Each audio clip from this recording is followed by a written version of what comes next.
Good evening, everybody. Welcome. Welcome to the second of the six-part Artist Curator Speaker Series titled Platform, an event series of socially engaged artists, collectives, and curators in conversation. We are honored to have you join us tonight for what we are certain will be a thoughtful and provocative conversation with our esteemed guests, the interdisciplinary arts collective Postcommodity, featuring Christovan Martinez and Kade Twist. Today's event is hosted by myself, Cindy Urrutia, along with my co-hosts at Hombolt State and Cal State Long Beach, Brittany Braton and Rebecca Sittler. Before moving on to our main event, I would like to tell you a little bit about ConSortiUm and our exciting 6-event series platform.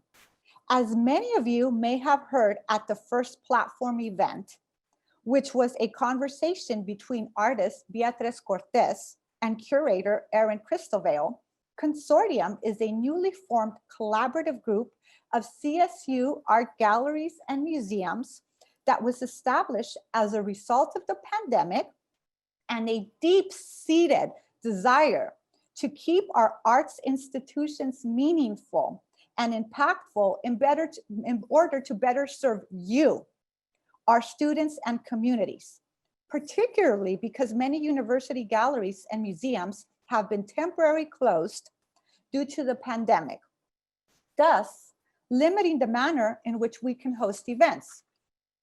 Within this context, one of the main objectives of ConSortiUm is to actively engage with students, faculty, staff, and communities across California by creating the platform virtual event series that focuses on visual arts-based dialogue and conversations with well-known and respected contemporary artists, collectives, and curators whose work is vital to and representative of the zeitgeist we are currently witnessing in the art world and our communities at large.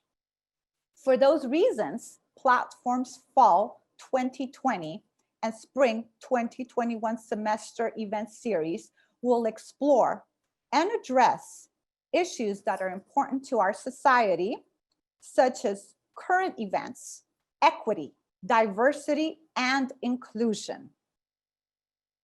Today's event will include a discussion by Postcommodity of their work, followed by a moderated Q&A session, which will take a significant portion of today's programming, making this your opportunity to engage with Postcommodity and ask questions about their practice, views, and more. Before proceeding further, you will notice that a webinar is slightly different than a regular Zoom meeting, and you will not be able to unmute yourself nor see yourself or the other attendees, only the webinar speakers. However, the Zoom toolbar does have a chat and Q&A feature where you can share your thoughts and ask questions. Thus, we encourage you to post your questions for your speakers once you have one in mind, so that we have time to organize them for the audience Q&A portion of today's event. When you submit your question, do let us know what CSU you are affiliated with so that we can recognize your specific CSU, or if you're a member of the public, simply state public. With a heart full of gratitude, I would like to thank everyone involved in organizing today's event. Many thanks to my co-host, Brittany Braton, for her unwavering dedication and follow-through. Co-host Rebecca Sittler for her thorough organization and taking on the Herculean task of managing tonight's technical aspects. Megan Cartier with Fresno State, who will be tonight's chat room moderator. Michelle Stone with Humboldt State, who will be overseeing the Q&A icon. Chris Lopez with Fresno State for his technical support. Amanda Quinlan with Cal State Long Beach, who will be assisting in tomorrow's seminar. And last but not least, Postcommodity's Christovan Martinez and Kade Twist. Your creativity, authenticity, and integrity are truly inspirational. Last thing, I promise. We will record this webinar for post-event access. It will take us approximately 2 weeks and will include closed captioning and a translation into Spanish in order to provide greater community accessibility. The recording will be made available by the participating CSUs. Please stay tuned for updates. We also wish to welcome any viewers who are streaming via YouTube Live or Facebook Live. Please note that if you are on social media, there will be an approximate 10-second delay in relation to the Zoom streaming. Now, without further ado, I would like to introduce my esteemed colleague, Brittany Braton. Thank you, Cindy. Hey, Young, hello. We are meeting this evening in a virtual space from far-flung places across the continent. Today, all of us are sitting on lands that are traditional territories of Indigenous peoples who have lived and continue to live in these regions with resiliency. Across the region now known as the United States, we recognize 573 federally recognized Native tribes, in addition to all terminated and unrecognized tribes. The California State University system is built upon unceded and taken land of California tribes, and it is where Native American, Indigenous, and other students learn, live, and dream. Our host institutions, Hombolt State University is on unceded territory of the Wiyot people in Guditni, now known as Arcata. Fresno State University is on unceded Yokut lands, and CSU Long Beach is on unceded Tongva and Hashimen lands. We acknowledge the continual toll of colonization, historical traumas, cultural and university practices and policies that have created environments that further perpetuate the inequities and impede opportunities of American Indian and Alaska Native students, staff, faculty, and the communities in which they serve. We also recognize the joy and strength and resilience in our Indigenous communities, that California tribal peoples are still here despite it all. Today, we make a call to action to acknowledge the lands that you are on. Take a moment to do the research. Look into whose people, whose lands you are on, and if they are no longer located there, why and how they were removed, and what you are going to do about it. Look into the land back movement. The history of colonization will not disappear in one action prompt, but healing and understanding takes one step, and we come together today with the understanding that equity is the basis of who we strive to be, that Black Lives Matter, no more stolen sisters, no human is illegal, and land back. Said Diet. And now to our main event. I would like to introduce our featured speakers, Christovan Martinez and Kade Twist of Postcommodity. Postcommodity is an interdisciplinary arts collective comprised of our speakers, Cristobal Martinez and Kade Twist.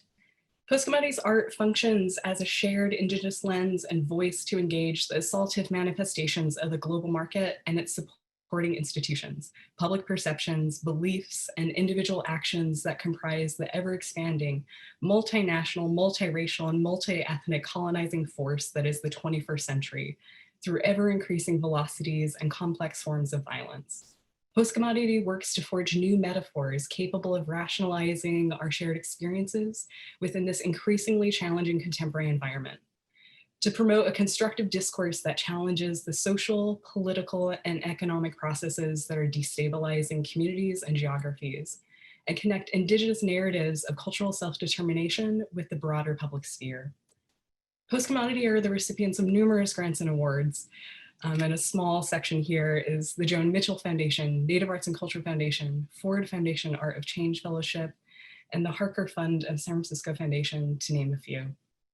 The collective has been exhibited nationally and internationally, including their historic land art installation, Repellent Fence, at the US-Mexico border near Douglas, Arizona, and Agua Prieta, Sonora. The collective was awarded the Fine Prize for their contribution to the Carnegie International in 2018, titled From Smoke and Tangled Waters, They Carried Fire Home. And now, please give a warm welcome to Cristobal Martinez and Kade Twist.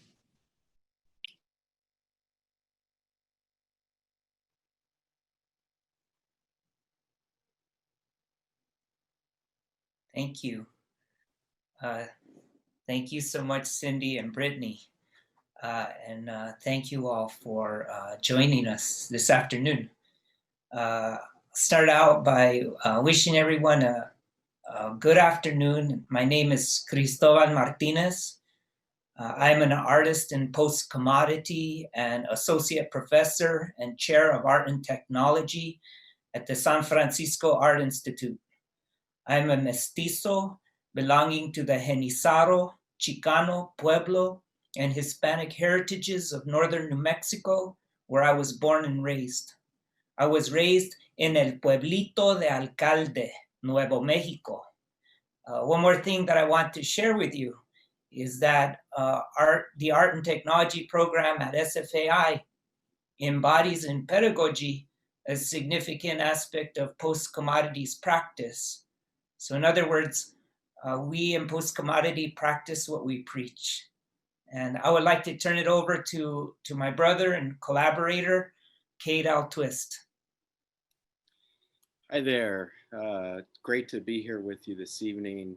My name's Kade Twist. I'm Cherokee from Oklahoma. My family's from Oklahoma. I was actually born and raised in Bakersfield, California. I've got this I Love Bakersfield shirt on. I'm one of the co-founders of Postcommodity and also a professor at Otis College. I'm the curricular area head for the MFA Fine Arts emphasis area program, Art and Social Practice. And that particular program, just like what Cristobal said about his art and technology program, is very much modeled pedagogically on the work that we've done and experiential knowledge that we've grown with over the last number of years. So I appreciate being here with you, and thank you. Thank you. Now, before we go any further, we want to take this opportunity to thank CSU Hombolt, CSU Long Beach, CSU Bakersfield, CSU Fullerton, and Fresno State for supporting this post-commodity conversation. We also want to thank ConSortiUm, the collaborative project of CSU art museums and galleries throughout California. We want to give a special shout out to the Grand Central Art Center in Santa Ana. And thank you for inviting us to be your guests this afternoon. We're honored, and we'll do our best to serve your communities today in this artist talk. And lastly, we want to acknowledge our academic institutions, Otis College of Art and Design and the San Francisco Art Institute. Thank you, Otis and SFAI, for providing Postcommodity with academic homes in California and for supporting our work throughout the Golden State and abroad. And, we were planning on reading our artist statement, but Brittany did such a beautiful job of it, doing that I think we're just going to jump into a question that we're often asked in Postcommodity, because we're a collective and have been around since 2007. We oftentimes get this question, why an art collective? People are often very curious about, why we have dedicated our lives vocationally to collective and collaborative action, and people are also curious about how we work as a collective. And so I'd like to turn it over to Kade, and he can prime the pump, get us started, and I'll just add to what he shares. We started the collective for some very, very pragmatic reasons. The first being we could leverage our skill sets through collaboration, our knowledge and our experience as artists to achieve works or create works that are greater than the sum of the individual pieces. I think that's what really inspired us at the beginning, because when you're working as an emerging artist, sometimes your budgets are very, very small. And sometimes the spaces you're allowed to work in are equally small or very challenging. And working as a collective, we were able to maximize our limited budgets and also stand shoulder to shoulder facing art institutions and negotiate more effectively, more proactively to get access to better spaces, better opportunities, and to hold institutions accountable for paying fair fees. And it was always worked out that, strength in numbers matters, especially for artists that are on the fringes of the art world. And Chicano and American Indian artists, indigenous artists are definitely, historically speaking, relegated to the sidelines. So we wanted to get more out of it, leverage ourselves collectively to achieve something more than what we could do independently, and also collectively shift the discourse of indigenous contemporary art away from the binary of us versus them, or us versus an other, and to implicate ourselves both spiritually and physically, and through our art, as being just as much a part of the contemporary problems and challenges through our consumption, and by proxy through our consumption, we're participating as colonizers throughout the world in the 21st century. So it complicates, our reality these days is very, very complicated. And we wanted to acknowledge this complexity in ways that are varied and diverse and are working at a larger scale and with greater complexity aesthetically and conceptually than we may be achieving individually. Mm-hmm. Yeah, I like to add that another reason why we're part of a collective has a lot to do with how we were raised by our families, and our families taught us the importance of working together in groups, in communities. We were both raised in these environments, in very strong family environments, and so being in a collective is a lot about being how we were raised, and being how we were raised into adulthood and honoring how we were raised is a way that we can honor our families as well.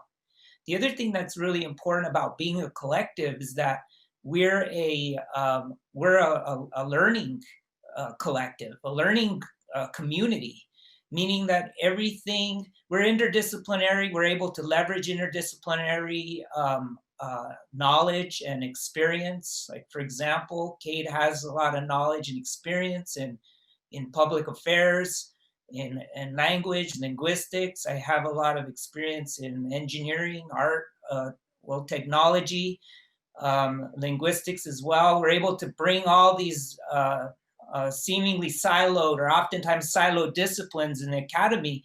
We're able to bring them into our learning community, and we're able to share this knowledge out. So every time we make a work of art, Kade and I we teach each other skills and ideas and knowledge. So we're always educating one another. And that's one of the, that's also a very powerful thing about being part of a group and being in a collective. Also, to the art world, always, the art world has been founded on the idea of the genius, the individual or the individual artist. And so oftentimes Kade and I might get the question, well, what part of this work of art did you do? Or did you work on? Or what part was you? Or did you do that? Or Kade, was that you? And our answer and the truth of the matter is that it's neither of us, but always both of us, with all hands on deck. And that's why our process is very much a vocational process. It's a process by which we've given our lives over to truly co-determining our collective worldview through the lens of post-commodity. So all the meaning making that Kade and I do, we do it together, and it's co-determined, it's consensual. And we hope that it models some kind of self-determination and indigenous self-determination in the world that others find useful. So we're going to briefly present to you two projects that were recently commissioned and installed in the state of California, and one of which is located in Kade's home city of Los Angeles, and then the other in my home city of San Francisco. And we're going to start out by presenting to you what is potentially a long duration sound artwork in San Francisco titled The Point of Final Collapse. Chris, can you do me a favor and put the first slide up for us? So I want to start out by identifying for you the building illustrated in the current slide. This building is a residential high-rise located in downtown San Francisco named Millennium Tower. And there are three things that make this building significant, not only in San Francisco, but throughout the world. The first point of significance is that the condominium units within the tower are some of the most expensive real estate in the world. Now, the second point is that since the building was brought to structural completion in 2008, the building has sunk 18 inches and leaning over 14 inches to the west since last reported in 2019. And then the third and final point or points is that the building was value engineered as a heavy concrete building.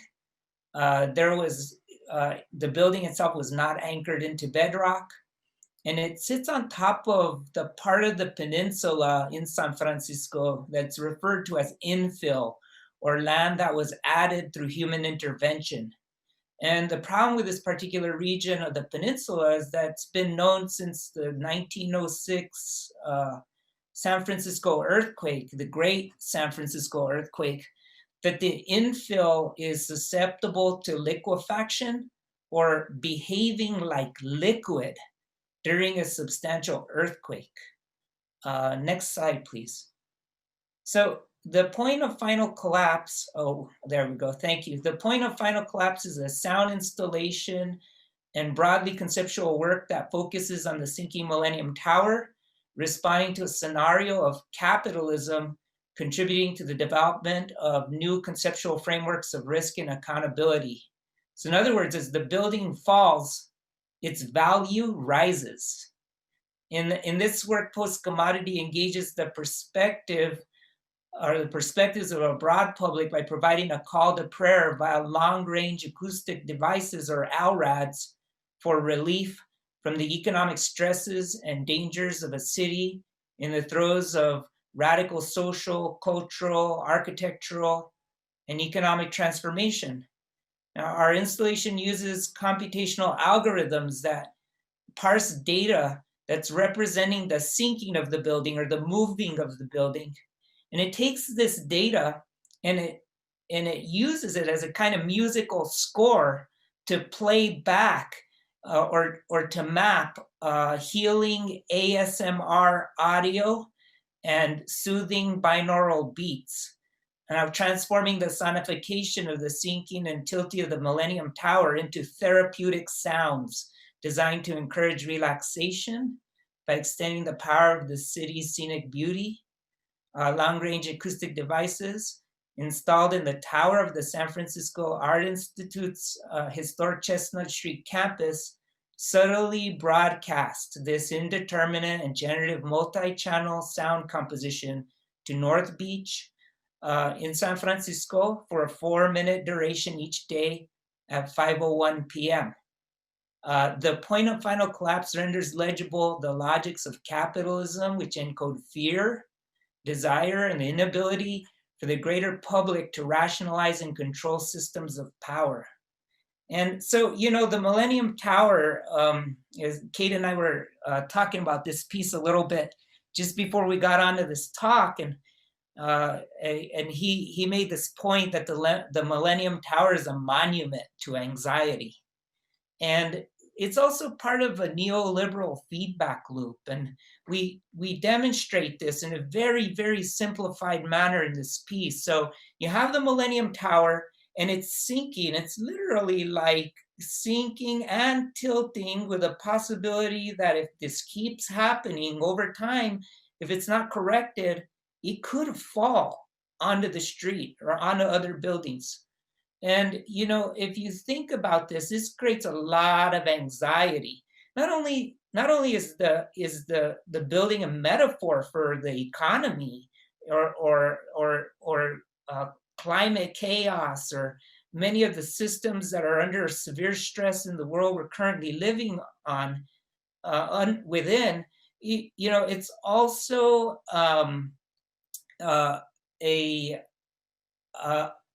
it generates a kind of situation by which the market has yet another opportunity to answer. And so you have the tower that's falling and creating all this metaphorical and very real anxiety. And then here comes the industry, the multi-million-dollar industry of holistic medicine, to provide ASMR to get us all to relax and to get us all to calm down. And so here you have this feedback loop. So one thing creates anxiety, the other thing creates calmness. Now, the problem with this is, what, you know, when you look at the building, the building was built tall, and buildings started getting taller and taller in San Francisco. And it's because the city also involved in as a kind of pseudo developer, raised the height restrictions, lifted the height restrictions. And really what we're witnessing here is we're witnessing government corruption, greed, and economic hubris, and all these things feed this anxiety. And then, well, we have anxiety, and we have an industry to alleviate us from our anxieties. It's doing more. Capitalism is up to more than, in this case, of curing us of our anxieties.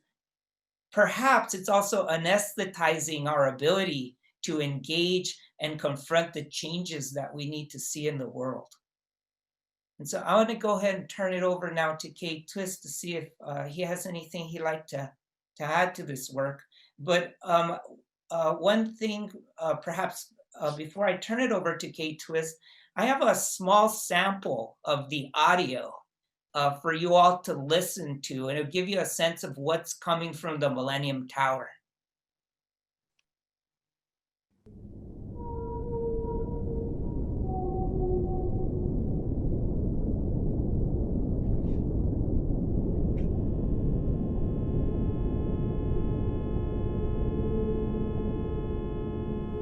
Let yourself relax.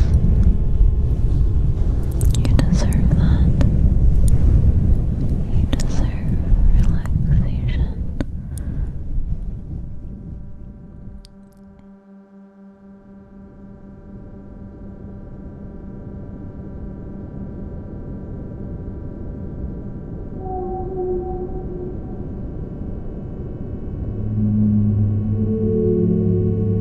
You are a good friend and you're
I think that's a good amount of sample there. Thank you. There's something interesting about this piece that I also wanted to mention is we're broadcasting this sound, this data sonification. It's being broadcast through a two long-range acoustic devices, LRADs. And there's something that I wanted to raise your attention about these, a few things. One, they're military grade sonic weapons that can transmit a signal up to 7 miles and have that signal for 7 miles be incredibly loud and brutal if you want it to be so. It can bring people to their knees. It can disrupt peaceful gatherings. It can disrupt First Amendment activities. But it can also be used to deliver sonic beauty. And that's the sort of dilemma that we wanted to highlight in this work, that is this a sonic weapon or is it just a very unique speaker? And it works, interestingly enough, using high frequency radiomagnetic spectrum to carry this signal.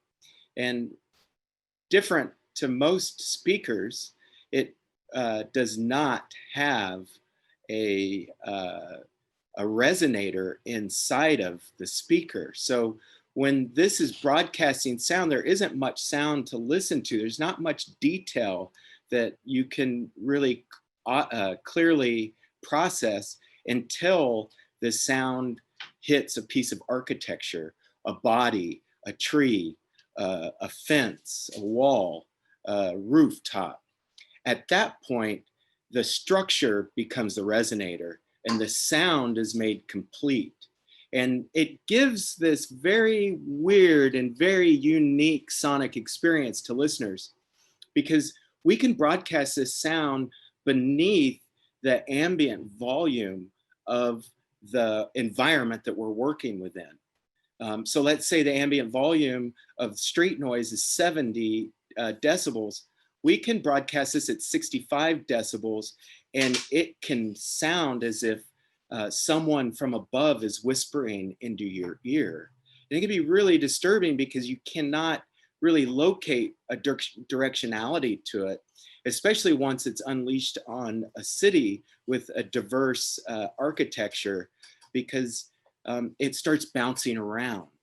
And so you can't locate an exact source, and it magically gets inside your head. And this is the military grade technology that has enabled this piece. And it's not with pride that we say that we are working with tools from the military industrial complex, but it is with pride that we can say that we're hacking these tools and using them for purposes that are not intended, and purposes that do engage communities in very, very unique ways sonically. So I'd like to shift over to the next piece. Some reach while others clap, and we're talking about the pieces that we've done in California lately, and Cristobal being in San Francisco was talking about the previous piece, and me being in LA, I'm talking about this piece. And I tell you what, you have to watch out for what you ask for or what you pray for or what you hope for as an artist, because for years and years and years, I'd always wanted Postcommodity to exhibit work at LAX Art. I've always, as a collective, we've always admired their programming, their attitude, their style, their board. It really is a model of an effective artist-run art space. And it is one of the pillars of contemporary art in Los Angeles. And just as LAX art is one of the pillars of the art community in LA, LA also stands upon pillars of civilization built by the Tongva people and Chicano peoples in LA. It's hard to think of LA without thinking of indigenous people and Chicano people. It's hard to think about the art world being what it is today without the achievements of Tongva people, Chicano people, indigenous people. So for this work, it's such a challenge. Always as an artist, when you have a commission, you're in the space that you've always wanted to be working, and then you're there. And it's like, you have carte blanche control over what you do in that space. And sometimes it can be really, really challenging. In this particular case, we struggled with this. We really, really struggled. We wanted to do an ambitious social practice piece. And we realized, we had this vision of working with lowrider builders from all over the city, all over the region, and creating this collective of lowrider builders, and to work on on this complicated piece, and it would involve performance and actions and things like that. We start a lot of work like that with this crazy, unrealistic, like wild sort of, roller coaster fantasy. We quickly realized that, what we were engaged in and where we were engaged, West Hollywood, contemporary art, a history of contemporary art that, mimics white supremacy. It's really hard to negotiate with lowrider builders to engage that world. And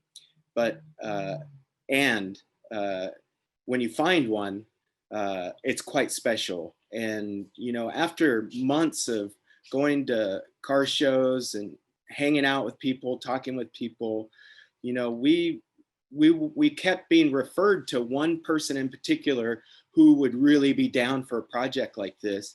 And, he happened to own his own shop. He was identified as, Chicano-owned businessman or Chicano-owned business. And this is Starlight Rod and Customs that we worked with, the shop. And Edgar Hernandez is the owner of the shop. And we ended up collaborating with him and his network of lowrider builders. And we ended up focusing the work in a more feasible way, and in many regards, ditching the aspirations for what might be perceptible as a social practice piece, and focus on our core values and the core values of the indigenous communities of Los Angeles and Chicano communities of Los Angeles.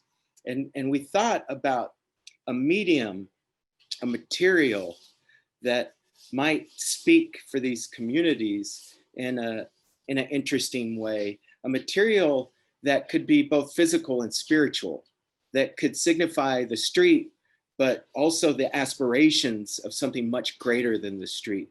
We wanted something semiotically that could remind us of who we are and where we came from.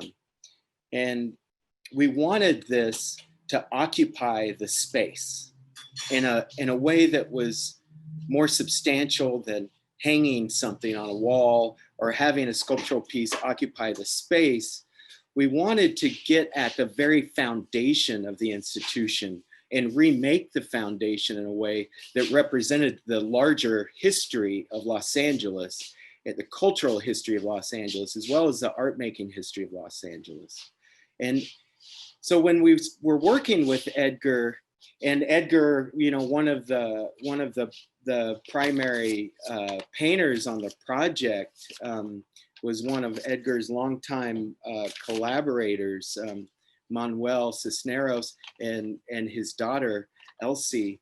When we were talking with them about the piece, we just wanted them to understand that what they were working with was a spiritual medium, and that this spiritual medium would be taking root in this space, that we would remove the paint from the 5 pillars in this institution, strip it down to the steel.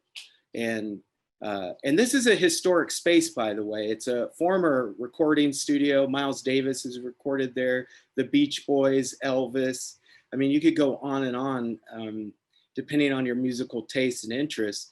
But this is taking place, you know, in a recording studio with a long history, as well as being an art space. So to strip these beams down was a powerful experience. And what we found was the original stamps on these beams were exposed from the steel manufacturer. Let's go forward to another piece. Yeah. So there were 5 beams. 3 were spread out, 2 were close to each other. We chose the 2 that were close to each other to represent, because from our worldviews, this idea of balance, of beauty, of male and female properties are important to bring together.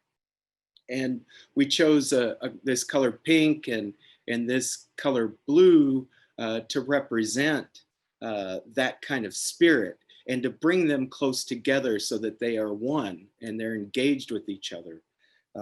That was an important goal with the piece.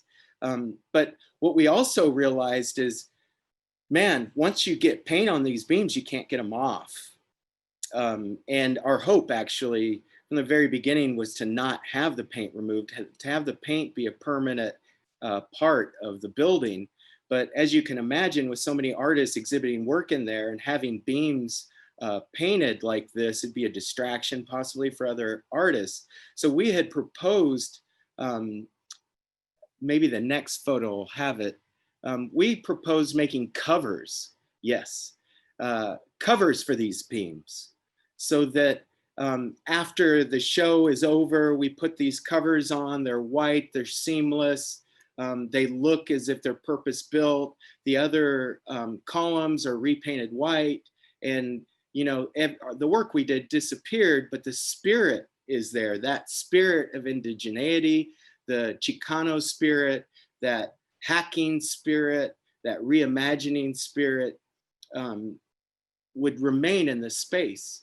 And this presented a dilemma that our fearless curator happily, you know, addressed. Hamza Walker, and if any of you ever get a chance to work with Hamza, he is brilliant, amazing, and one of the greatest collaborators we've ever had, you know, as an artist, curator type of collaboration. Through a lot of discussions together, we shaped this work and made it what it is. But what turned the tide on the piece was something he brought to our attention. He's like, yeah, you've permanently altered the structure of this institution, you know, and there's nothing we can do about it. It's done. All we can do is take care of it. And he brought a proposition to the table that he heard actually an anthropologist who was managing a museum collection in a post you know, 90s world, where the Native Graves and Repatriation Act, NAGPRA, where the goal of the legislation is to repatriate Indian items back to the tribes that they're from. And some of these items are actually the remains of human remains, as well as really sacred objects. But that curator mentioned the relationship to the objects and the tribe is something that has changed dramatically. And some tribes do not want to repatriate their items. They want to leave them there in the museum. And in that case, what happens is the tribe and the museum are in relationship. The tribe gets the keys to the space where their objects are, and the tribe mentors the objects with the support of the institution. and are not not mentors of objects, but stewards of objects. And that was the proposition that Hamza presented us. Why not think of this as us being in relationship, us with this institution and this work, and the institution would, as long as they have access to this building, act as a steward. And so this piece evolved actually into that social practice piece that we originally thought of, but it's around a ceremonial practice. And the way the work has emerged and the way it has been finished is we've transformed this space into a ceremonial grounds. The paint is medicine. These covers are like cedar boxes that hold medicine. They're affixed temporarily, but every winter solstice, we get to open them up and have gatherings among indigenous people and Chicano people and reflect on the year that we've lived through together and reflect on what our aspirations are for the future, and to think about what our role is and our responsibilities and relationships are to each other, as well as to the land, as well as to the institution, and to, in the future, develop this ceremonial practice into something that outlives us all. And that space, that proposition, that radical generative act that was instigated by both of us with Hamza's prompting is something that we're incredibly proud of and really hopeful for in the future. And I'd like to make some space for Cristobal to talk about this piece as well. Thank you, Kade. Really beautiful breakdown of this work. I think what I want to share with you is brief because we're really excited to enter into Q&A with all of you and really want to try to engage in some dialogue. Our only regret is that, we cannot be in person with you, but we're also really happy to see, that there's a lot of you all are joining us tonight. And we're going to make the best out of it. We wish we could see you right now, and we wish we could see you in the Q&A. But we're going to make the best of it, and we're going to move to a Q&A very quickly. But one thing that I want to say, just to augment a little bit about what Kade already shared so eloquently, is that a lot of times we indigenous people, like myself, I was raised in ceremonial life. There's, the things are very cyclical growing up, and I participated in ceremonial life. And ceremony is like it's many things, but one thing that it is it's a pedagogical space. It's a space where knowledge is transferred. It's a place where our elders, for example, will share with us knowledge. And it's a way of maintaining knowledge and building community, and has a lot of very sacred and important functions.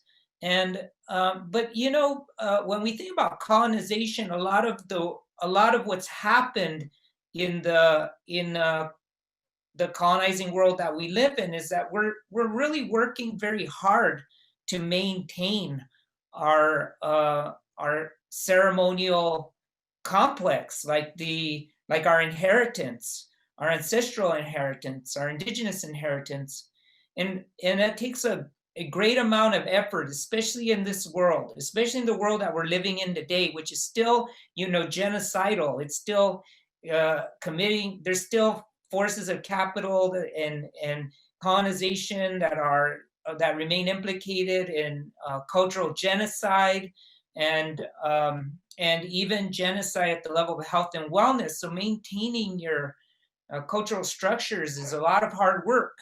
But we also have to think about or at least imagine that at some point in time along the way, the ceremonies or the traditions or various ways of being in the world that we inherited from our ancestors, actually they came from somewhere. They came from our ancestors. And so we also have to think about, what in addition to stewarding the practices that we inherited, what else can we add onto that we could then leave as legacy for future generations of indigenous people, and just even more broadly speaking, people living in the Americas. And so this piece is really exciting to me, because I feel like in some ways we're reconnecting with some things that we've lost along the way. And one of those things being, we're trying to maybe jumpstart a new ceremony. And the thing is that our ancestors quite often did not have ceremonies inside. But in this case, the significance of it being inside has a very political implication, and it's that post-commodity is proliferating. It's able to proliferate institutions that would otherwise keep indigenous knowledge out. And so in a lot of ways, we're like a bacteria. We're infiltrating in and kind of spreading out within an institution. And what that allows us to do is, and that's a healthy bacteria. It's a healthy bacteria in the sense that it allows us to engage in the kind of conversations with institutions in order to advocate for the kind of institutional transformation that we want to see in the world, which is not an us versus them narrative, but the idea that let's rebuild our institutions, or let's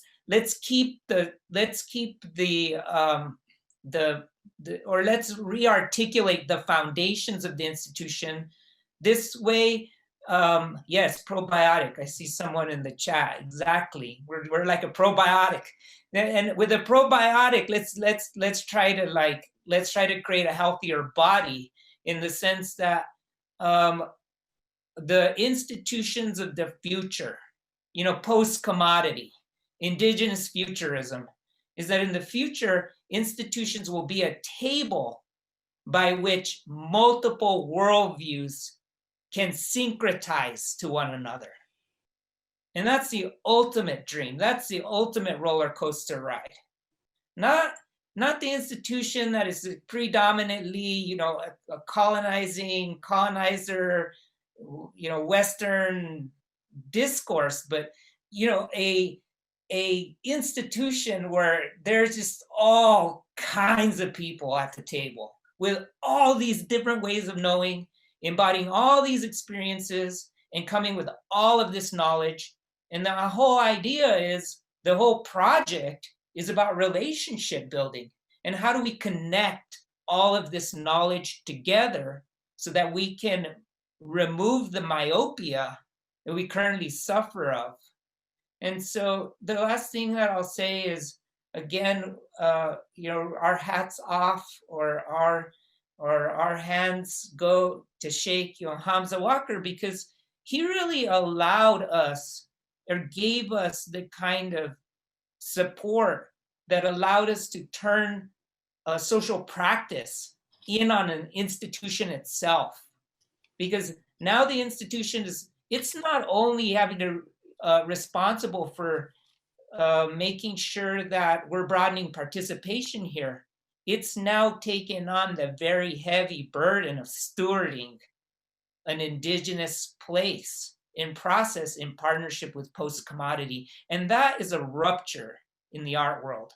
And that is something that, again, Kade mentioned, this piece is a real point of pride for us. This rupture is something that we're both really proud of as part of it. And so Thank you all. It's a real pleasure to present this work, these California commissions. And we're looking forward to fielding your questions and getting into a dialogue with you. So let's get started. Thank you, Cristobal and Kade. As we move forward into the audience Q&A portion of today's events, I'd like to remind the audience, if you haven't submitted a question yet, please do so now. And we will try to get to as many questions as we possibly can, but we may not get to them. And thank you in advance for taking the time to ask questions. So with that said, our first question is from Michelle with Cal Poly Pomona. Her question is, how did the San Francisco building complex respond to the sound piece? And how did you get them to agree to this project? Okay, do you wanna take a crack at that one? Yeah, I'll start that off. Well, the answer is the what do you call it? The HOA, Home Ownership Association, is in support of raising public awareness about the challenges that they faced, particularly about the policy issues which enabled a building like that to be constructed. As Cristobal said in his presentation, they raised, this was constructed and the project supported by a quasi-public private partnership, the Trans-Bay Authority. And the Trans-Bay Authority lobbied the city and county of San Francisco to raise its building restrictions for this project and for two other projects that are adjacent to this project that were in the pipeline for development. And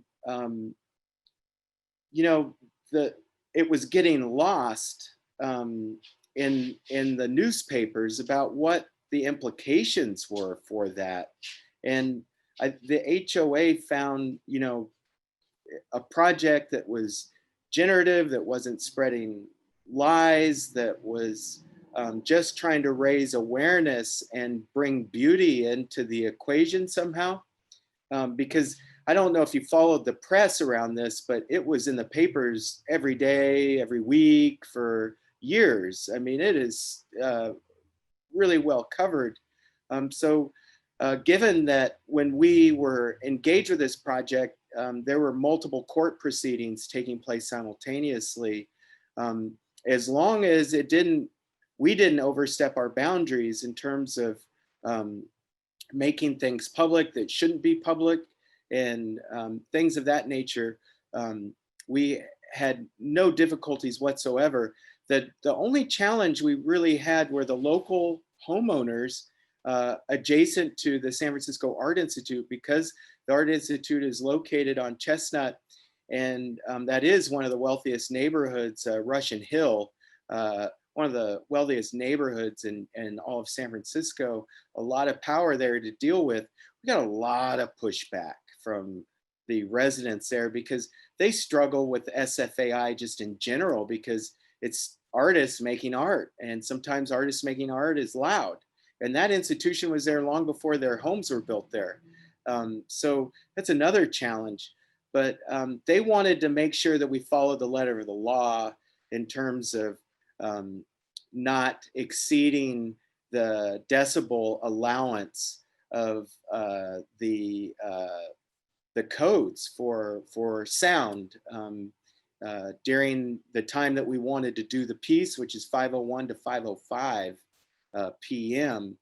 So we had to deal with the sound law, the laws that govern sound, public sound, and apply them to this residential area, not a commercial area, residential.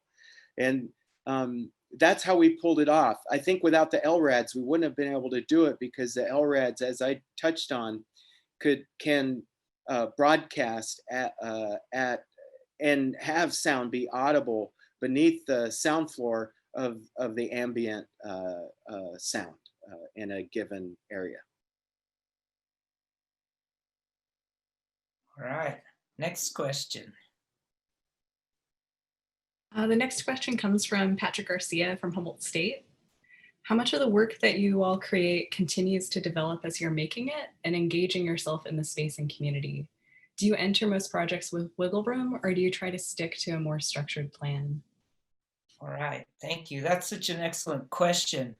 Our practice is very complex, but what I will say is that Postcommodity, every work of art we've made has been a commission.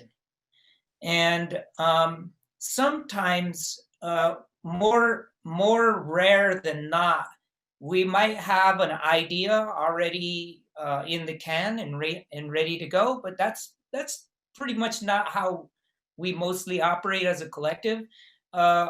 We have this sort of pedagogical function where if we're invited, like for example, if we're invited to Chicago to do a commission in Chicago, a lot of times what happens is that we'll go to a place and then we'll ask our curators if they could provide us with resources. Like we have a lot of questions we want to learn about. We might want to learn about the city of Chicago. We want to learn about the things that are going on, like what are the concerns, what are the needs and desires of various communities in Chicago, what are the issues. So we really try to use art as a form of inquiry and knowledge recovery. So we'll go to a place and we'll study it. We'll research a place and we'll engage in dialogues with people. And then we'll try to understand, like, well, what is it? How do the people oscillate? And what kind of projects might we create that resonate with the people? And so a lot of times our practice is about research, investigating, learning, being a listener, being a really deep listener, and then paraphrasing back out to the public what we learned through some kind of aesthetic that we hope generates and encourages civil public dialogue and discourse. And so that's not the only way we operate, but that's, I think, one of our methodologies and methods. And we use a critical indigenous research methodologies framework. And those frameworks come from LaDonna Harris, or they come from Brian Brayboy and his colleagues, but we really just follow 4 R's when we're out working. With the social practice component of what we do, we're always heavily focused on respect, relationships, reciprocity, and responsibility. And with those 4 registers of thinking, we can begin to collapse sites of contest and conflict into places of curiosity, joint public curiosity. And I think that's one of our strengths as a collective.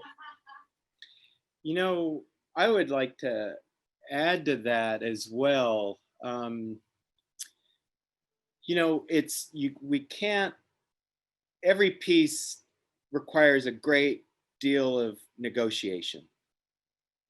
And oftentimes the work is determined by our capacity to negotiate.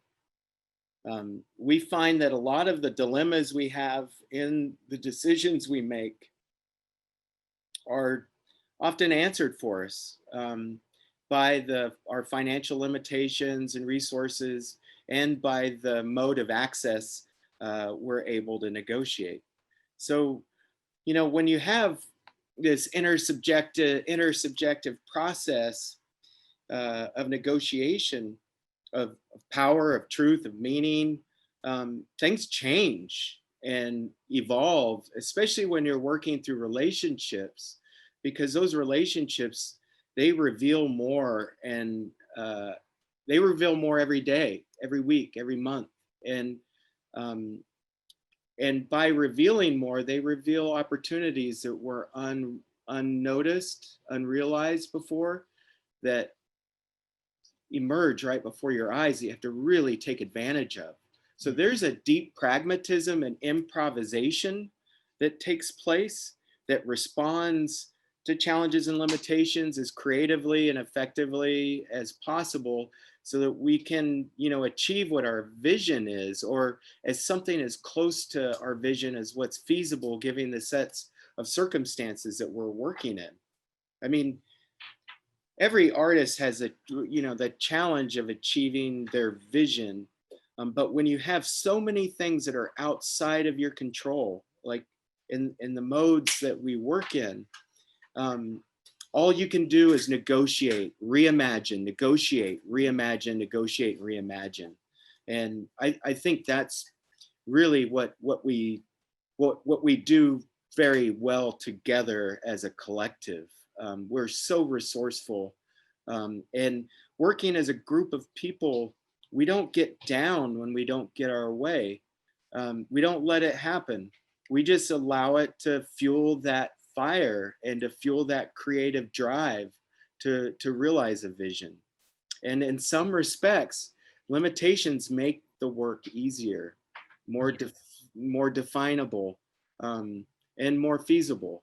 So, sometimes it works out for the best, regardless, but it is always a negotiation. We try to plan it out, we map it out, we use theory of change methodology, to design and project manage, but sometimes you have to throw it out the window. Yeah, you say something and you never know what somebody's going to say back to you. And so you got to kind of let all these expectations go and allow yourself to be part of a conversation. And that's a generative process by which most of this art emerges from. And half of these commissions were never intended to be commissions. We negotiated an invitation into a commission. And that's another strength we have. Cristobal, as you noticed how he talks, he's a rhetorician. He has a PhD in linguistics and social linguistics. He is a very talented, negotiator. I also have 20 years of experience in public policy and public affairs, and have a certain negotiating skill set there. So when we put our minds together, we can transform a simple invitation into a paid commission that is much larger in scale than the institution ever wanted. But they found themselves obligated to support. And that's the onus on all artists. That's a position that you have to get access to, I think, in your work, because you are in relationship with these institutions. It's not a matter of them just showing your work. They're showing who you are, where you came from, who your family is, what your aspirations are, what your cultural knowledge is, what your cultural experiences are. That's what they're exhibiting. It's not just artwork. That's the tip, the proverbial tip of the iceberg. There's so much more depth to that is beyond anyone's control. So we have to be good stewards of our work, good advocates, and make sure that the contexts are appropriate for our reimagined ceremonies, Nice. Next question. Thank you. Our next question comes from another Michelle from San Diego State. She starts off by saying, quote, "I also make work about the duality of my cultures and toxic colonial thoughts through furniture and domestic items. I agree, I don't want to spread discourse of us versus them. One issue I have is bridging the gap between the audience that finds resonance with my work versus an audience that is unknowing of the culture.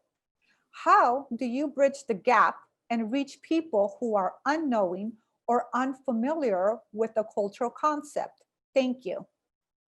Wow, that's a really excellent question. That And sounds like it came from Harvard. yeah, that's a good question, and then also it's also a question that it troubles. It's a troubling question. Like it's something that a lot of people of color, have to wrestle with.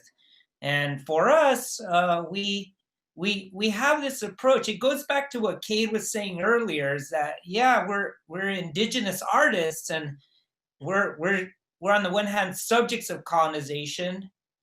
We're also mestizos too, and that's our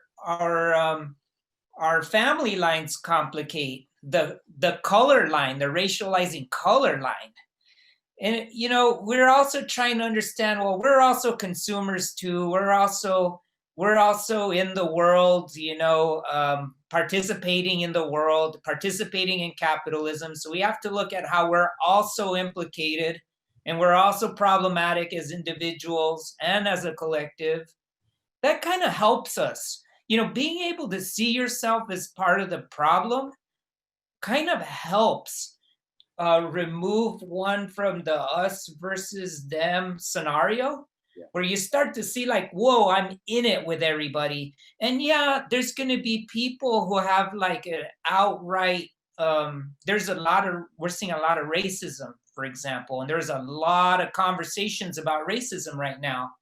And and when we think about racism, it has a tendency, oftentimes the conversations can oftentimes, in some cases, bring us closer together. In certain political scenarios with certain actors, it just divides us. It also divides us more, like in the sense that white supremacists get angrier, and there's not a lot we can do about it. Us people of color can do about that, other than to try to be as generous as possible and to try to work through the challenges we're facing in the most peaceful manner possible, or generative manner possible.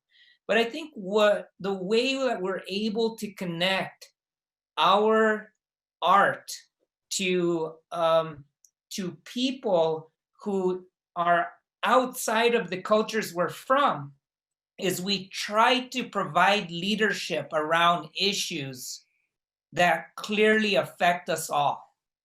We try to find common ground issues that all peoples of all backgrounds are trying to engage with, or trying to engage.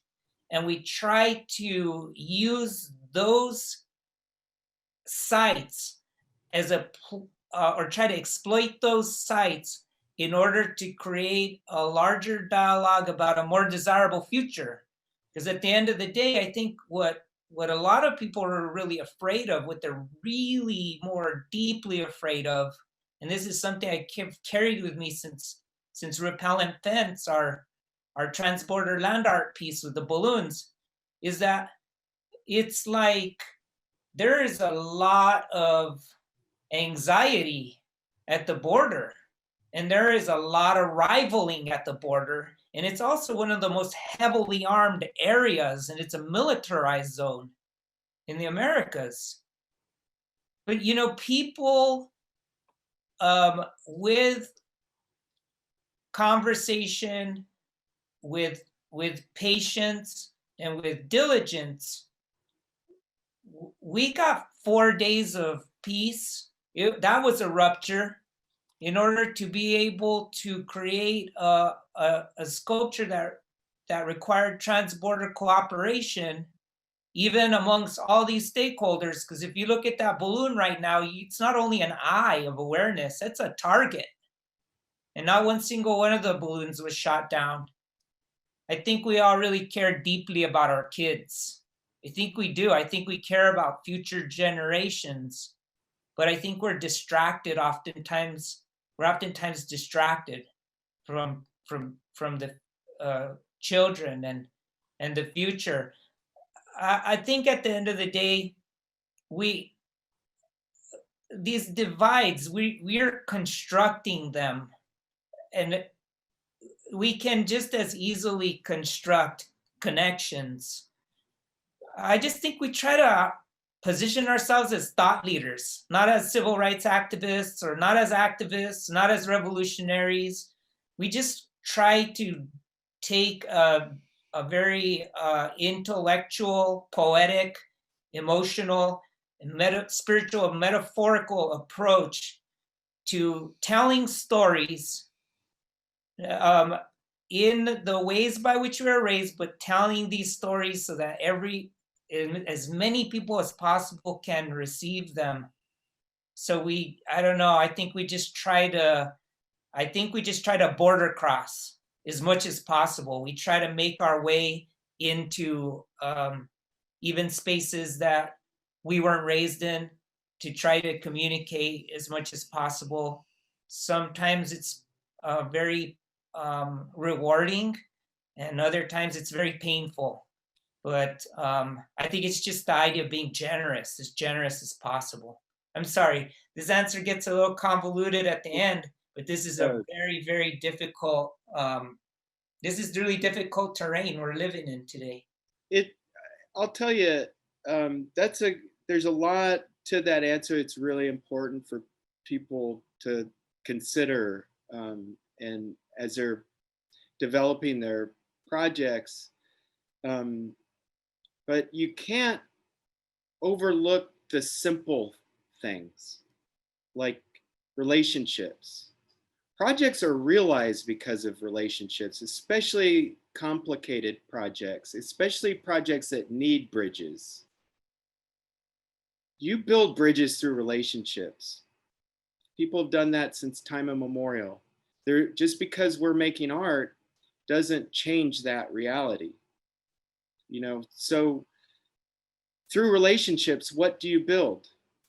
You build an understanding, you build consensus, you build relevancy, you build a mechanism to redistribute power, and you can actually locate a strategic audience that can be engaged in a very, very specific, nuanced way through relationships. Oftentimes, the greatest advocates for a project aren't the artists themselves. It's the people on the other side of the relationships. So building bridges is only as difficult as your capacity to build and honor relationships through respect. Yeah, and I really want to chime in just to add a little more. It's such an important question. It's really a question that we have done a lot of I think action and acting around to try to engage. But there's two modes by which we can function as artists. One is we can speak from a position of fear, or we could speak from a position of power. And so one thing we don't do as Postcommodity is justify our identities to anyone. What we do is we look at issues that are happening in the world, and we engage issues and conversations in relationships through the lens by which we were raised. And we make no apologies for it. Look at this piece right here. It's about water. It's about the use of water in the desert. It's called "The Night is Filled with the Harmonics of Suburban Dreams." This is about what it sounds like in Phoenix, Arizona, the most unsustainable city in the Americas. This is about what it sounds like when you go out at night and you hear the beautiful hum of all these pool pumps droning on in the background in the middle of the desert, with water being the most precious resource that we have. It's not, it shouldn't matter if it's a Chicano or a Native American person, or a white person, or a Black person, or any sort of person. It shouldn't matter who tells this story. The reality is that someone needs to tell that story. someone has to engage the issues. And that's just a part of what we do. We see that there's work that needs to be done, so we just pick up a shovel and we go for it. And it doesn't, and we do it in the way that we were raised, and it's not about our identities. Our identity flows through that shovel, but it's not these are not identity projects. These are projects about these are about issues we all share in the world. And just to jam on that, just one little bit, you would be surprised how easy it is to build a bridge when people see themselves in that bridge. Yep. That's where the special things happen, is when people see themselves in that. So that's what we have to do as artists, is slow down, unplug, listen, and let time happen, because relationships are dependent upon time. And one thing that we've been able to do is we've been able to use time wisely and let time be itself, because time holds all the answers. And we've enjoyed a lot of great dinners. Yeah, we've enjoyed a lot of great dinners. And you'd be surprised what you're able to achieve with people, even who are seemingly unlike you. You'd be surprised what you're able to achieve with people across our gifts of difference over a nice meal. And it just takes time. It just don't turn your adversary away. Try to find a way to engage on some common ground, and then forge forward along the lines of that common ground. And we need to do more and more and more and more of that every day. Yes. Thank you. Killer question.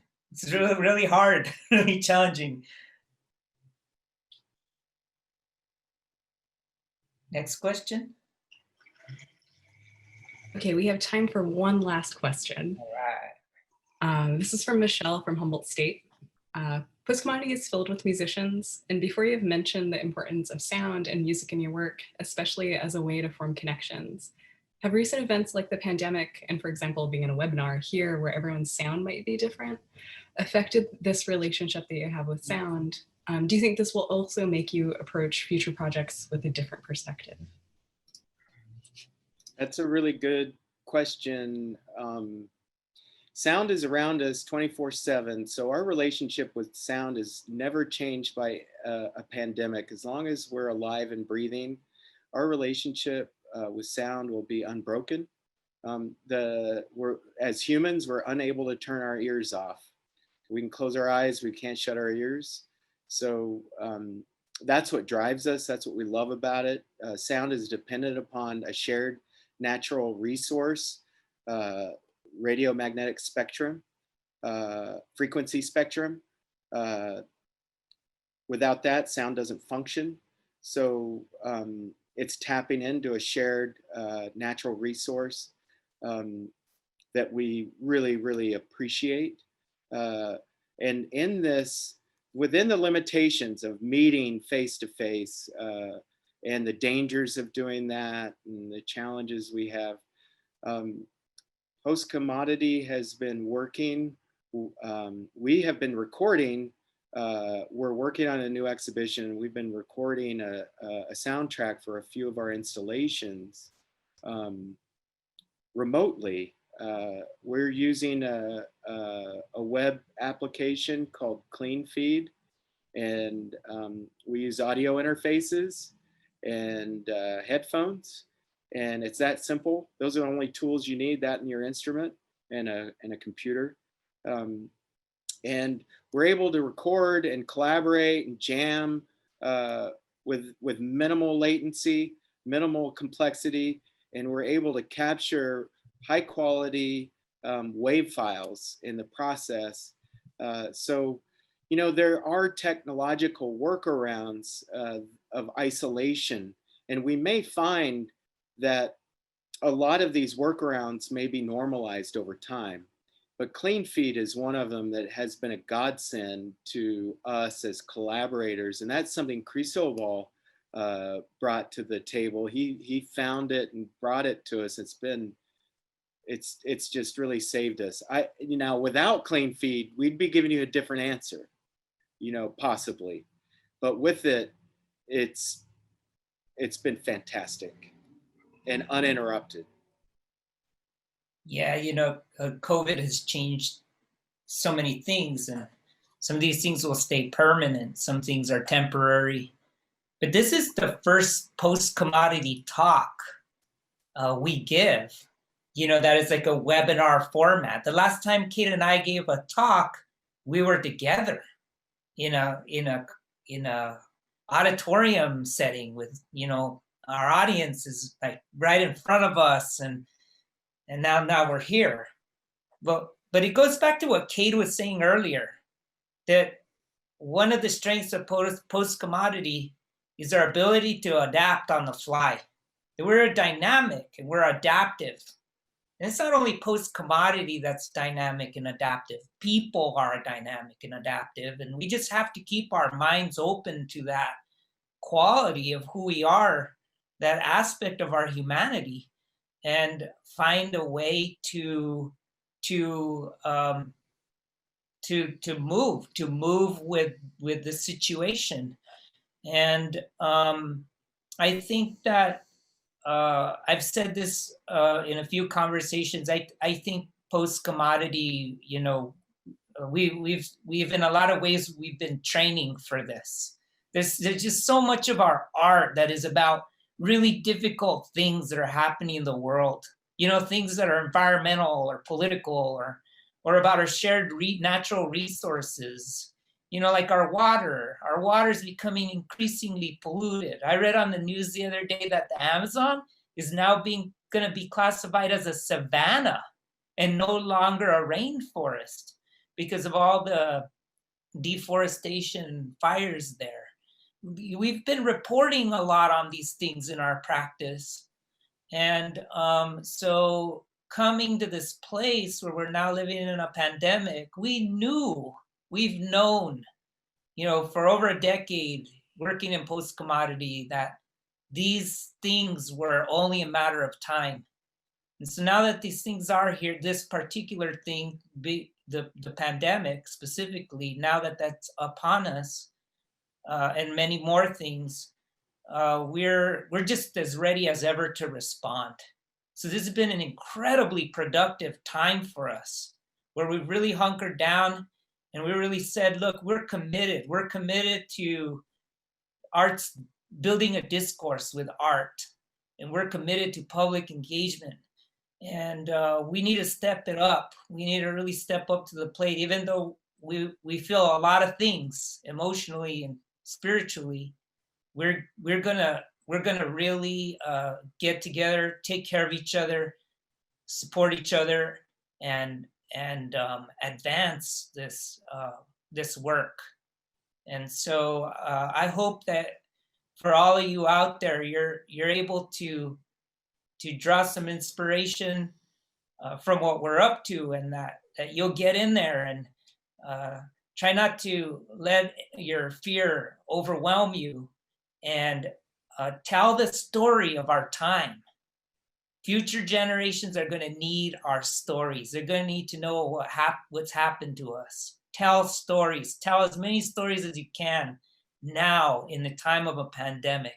It's one of the most, I think, sacred and important things we can do as artists today. Thank you all. Thank you so much. It's been awesome. I wish the we experience. could do. We're so thankful to both of you for coming tonight for the webinar, and we want to also thank all the attendees for coming to the webinar tonight. On behalf of the Consortium of CSU Art Galleries and Museums, thank you so much for being here for this talk and for for all of your really important questions. I really want to say how grateful we are to both Kade Twist and Christovan Martinez for sharing their work with us and for this really amazing evening. A recording of this webinar will be available in about 2 weeks when we'll share it through our mailing lists and our social media sites. I also want to be sure that you all know about our next Zoom webinar on Thursday, November 12th at noon. It will include a presentation by forensic architecture founder E.L. Wiseman. A London-based artist collective, Forensic Architecture, undertakes advanced spatial and media investigations into cases of human rights violations with and on behalf of communities affected by political violence, human rights organizations, international prosecutors, environmental justice groups, and media organizations. Spring 2021 will feature an additional 3 events in February, March, and April with People's Kitchen Collective, curator Valerie Cassell-Oliver, and artist Sean Leonardo, with dates and times to be announced. More information will be coming soon to all participating CSU galleries and museums mailing lists, website event listings, and social media posts. Thank you all again for attending, and we hope that you're able to attend future platform events.